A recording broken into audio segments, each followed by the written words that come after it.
Okay, so here we're going to actually have to come to grips. The crazy controls here. Unlike most adventure games, you can't look at individual objects or stuff like that, and every item that you can interact with is a horrible black and white sprite. Yeah, that's pretty horrible. Yeah. It gets better because this is your interface. Try to figure out what any of these mean. Yeah. Is that a gun on the left, or Yeah. or is it like a popsicle? It's a gun. It's not a sucker. Not a Examine- lollipop. Like a ring pop or something. Yeah, You'll it's like a notice the lollipop. examine key doesn't really work. It doesn't do anything. The use key right here, actually you have to drag items to the menu and click the use key with the item to actually use them. Except this doesn't always apply either. And we're going to get into that later. And in the future, the most important button is the escape key. Isn't it always? Did anybody play the computer game of The Prisoner? No. It's the most psychedelic game in the world. It was on the Apple too. Here we go. Actually, I'm sorry, but we'll cover the bloodlust here. The bloodlust score is going to go up as you play the game as time passes, and you need to feed before it hits 100% or you'll do it automatically. What happens then is that your humanity will drop a certain amount. If you look down here, you'll see the innocence stat. The lower it is, the less humanity you lose every time you feed, and you will need to feed on an NPC, potentially a game-breaking thing, because some of them are important to the progression of the quest. Oh. Now here's the fun part. In this game, you can actually lose innocence by doing drugs. Which means that BloodNet actually kind of loosely endorses heroin. Oh, but the funny part is, with as many counterculture, renegade, etc., smash the state style personalities that you meet, nobody will actually sell you drugs. You have to manufacture all of them. Okay.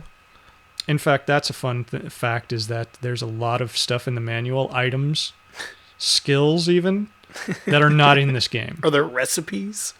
That would be terrifying. Well, most of the drugs that you can take aren't actual drugs. Okay. They're like those combat enhancer type drugs. Fictional things like stim. Yeah, Trank. exactly. Yeah, combat enhancers, that sort of thing. Okay. But Yeah. you can't buy these. You have to make every single drug in the game. Yeah, and of course, that means you can never put this game on a Nintendo platform or a Sega platform, because, of course, all drugs are outlawed completely on those platforms. Mm. As soon as I found out that rule, I immediately wanted to make a game which had drugs in it. But I had a great idea for one, even. So We'll get into this. You have no crappy- head. Well, you can do drugs in a Mario game, but it's got to be behind a thick wall of symbolism. Actually, you're going to have to modify your decking unit quite a bit. And to do that, you actually have to go over to your inventory, drag the items out, then take them over to the menu option for the decking unit. There's no direct way to interface the inventory from that screen. Decking unit. Is that like hit people? No, you know. Or is it like... That's what lets you use the Internet of the Future cyberspace, which we see here. And this is why the internet has taken off such that it has. Yeah. Because This it looks is, like just like this. This is what speculative fiction used to think that the future of the internet would look like. And here's another wonderful design boner here. Everything in cyberspace in this game is random. The people that you run into, random. Items that you find in cyberspace, random. These wells right here, called FATs, that let you access websites or cyberspace wells, you have to just wander around until you find one. Right. In the meantime, your character does have that Brie Hopkins syndrome, so he can only spend 10 minutes in cyberspace at a time. And as we just saw, his skills are too low to even access a website. I think 10 minutes would be a long time to spend in this thing, really. But like I said earlier, where that syndrome is where you can't distinguish this from reality, how much time would you have to spend here before that set in? It's just like real life, only it sucks. And if you spin around that much, you puke. So anyway, at this point, this is I have why no idea what's going on here, by the way. Yeah, no. Like I said, it's just wandering around, picking up little pieces of a guy's ego that's been shattered, so that you can find an optional party member later, and trying to just find people and things. Everything in cyberspace looks like a sea urchin. So at this point, and here's proof right here that I am extremely mature. So at this point, the thing becomes we have to find lackeys to actually hack into cyberspace for us. Is it just me or we haven't not left the first room yet? We just did. Wait, so your NPCs or your followers have to do all your work for you? That is why you have to be a combat character, because yes, every single character that follows you can basically do other tasks better than you ever will. It's a serious case of hypo-agency there. Yeah. Now, this guy serves no purpose. This bar is full of possible followers, and the only reason that I actually talked to this guy is that I think this is the one case where the game's overwriting was actually good, because he is a functional psychotic. And what you're going to notice is that everybody in lieu of actual personality traits has a personality tic of some sort, which is what happens when you're a bad writer. These hands broke the neck of the Bolshevik candidate for Chicago. Gee. And the Sears Tower is still called the Sears Tower in the future. It has been renamed in our reality. Of course. Yeah. But I guess they just renamed it the Sears Tower again. Well, it's always a problem with setting things in a future world that is the real world. The only time that you actually have to move around any of the screens is to get to another screen. You're going to notice as soon as we're out of this conversation, the only thing that we're doing in this bar is picking up followers. A green arrow at the bottom right of the screen. That lets you know that there is another room that you can move to within this location. Okay. Where is this green arrow? I see no green arrow. Well, you'll see it as soon as we're out of this conversation. Okay. Her name is Fizz. Yes. Rimafizz. You're going to notice a lot of bad puns in these names, by the way. They're going to be painful.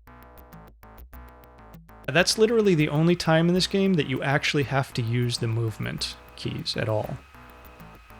And there is no pathfinding. You actually have to hold down the mouse button and navigate your way around all these obstacles. I'm struck by how terrible the art is, considering we had perfectly decent artists at Microprose. Who the hell drew this? Okay, that looks like the love child of Joe Pesci and Michael Jackson. I think Minnie Driver thrown in for good measure. Miranda Armanda. Now, to test you to make sure that it's worth hiring out to you, she attacks you. And here you might actually have seen the combat system, except it's good enough if you just run away and then go back.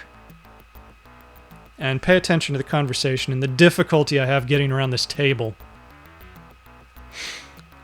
Kind of had a spasm there.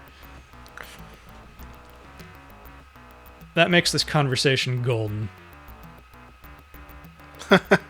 Yep. That got her blood pumping, just kind of standing in front of you and watching you run away.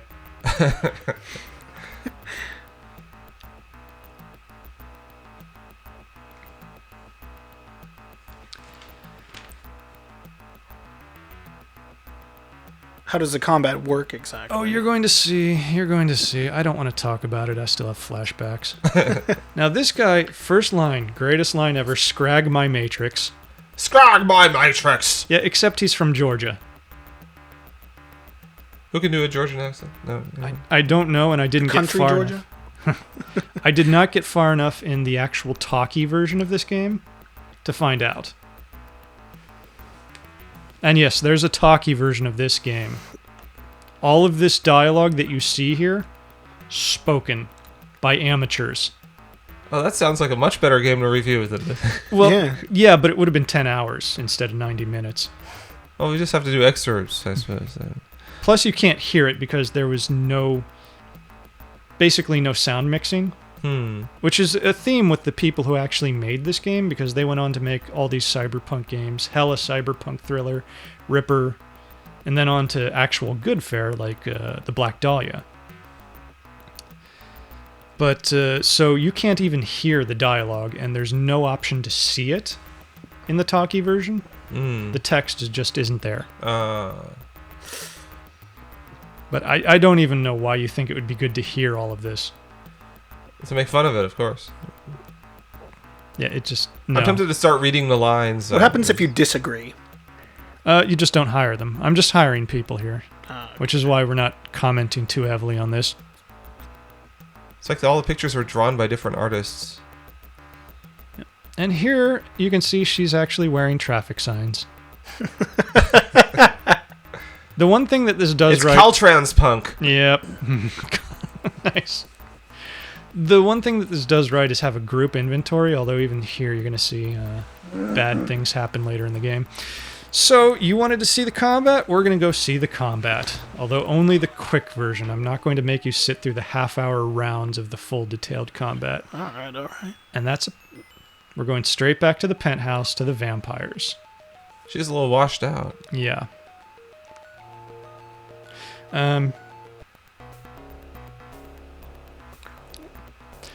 So you have to place your characters.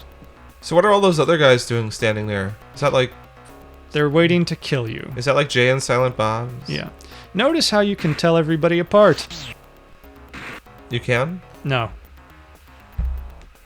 God, love these sound effects. This is the quick version, and it shows you how hard the combat is, because everybody is going to die rather horribly. The only way to tell them apart in the regular combat is to mouse over them, and then it shows you their name. Was he like flashing the other guy, like, you know, coat? Ah! Yeah, like right that. He like opens his coat and... Yeah, see? What was that? Yeah, it's not a very well... It's like they flash you and then they die. Oh, he vanished. I have no idea what's going on here. No. And I'm sorry. I probably could have done a full combat thing, but I just didn't have it in me to... Was that one of yours? Yep, that was your party dying. You succumb to your greatest enemy, death. You'll notice... And what is he's that? That's like better art than anything else in the game. And he was wearing a smiley face button, if you didn't catch it. This game is so broken in the combat department that there is a 19-year-old girl, and I surrounded her with my party, and I couldn't hit her. So there you go.